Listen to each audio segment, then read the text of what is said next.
குடா நாட்டு மக்கள் இரு வழிகளில் குடிநீரை பெற்றுக் கொள்கின்றனர். குழாய் மூலமாகவும் கிணற்று வழி மூலமாகவும் பெறுவதனை அறிய முடிகின்றது. யாழ் குடாநாட்டில் குருநகர் பகுதியில் குடிநீருக்காக சிறியோர் முதல் பெரியவர் வரை அனைவரும் நீண்ட நேரம் காத்திருந்து குடிநீரை பெற வேண்டிய கட்டாய நிலைக்கு உள்ளாகியுள்ளனர். யாழ்ப்பாணத்து மக்களின் நீர் தேவை எவ்வாறு பூர்த்தி செய்யப்படுகின்றது மற்றும் அவர்கள் சுத்தமான நீரை பெற்றுக் கொள்கின்றார்களா என்பது தொடர்பாக அவர்களுடன் உரையாடிய போது நாங்கள் 6 மணிக்கு நாங்கள் 20 நிமிஷம் மட்டும் தண்ணீர் விடுவார்கள். நாங்கள் திறந்த கோயில் முடிந்து இவர்களுக்கான நீர் விநியோகம் காலை 6 மணியிலிருந்து 6:30 மணி வரைக்கும், மாலை 3:30 4 மணி வரைக்குமே வழங்கப்படுகின்றது. இதனாலேயே இவர்கள் இவ்வாறான நிலைக்கு உள்ளாகியுள்ளனர். அந்த குளத்தை கட்டினால் தண்ணி சேர்ந்து நிற்கும். இப்போ குளிச்சு முழுவதும் எங்களுக்கு தண்ணி இல்லை.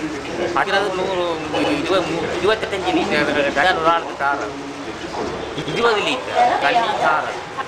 அது 5-6 பேருக்கிட்ட சில டைமில் வர டைமுக்கும் நாங்கள் வெளியே போய் பற்றிக்கொள்ளணும் தண்ணி சரியில்லாத காரணத்தால் நாங்கள் அது சுரவச்சு தான் குடிக்கிறோம். யாழ்ப்பாணம் சுத்தமான நீரை பெற்றுக்கொண்டாலும் ஒரு சில பகுதிகளில் வாழும் மக்களுக்கு சுத்தமான நீர் என்பது அரிதான விடயமாகவே காணப்படுவதை அவதானிக்கக்கூடியதாக உள்ளது.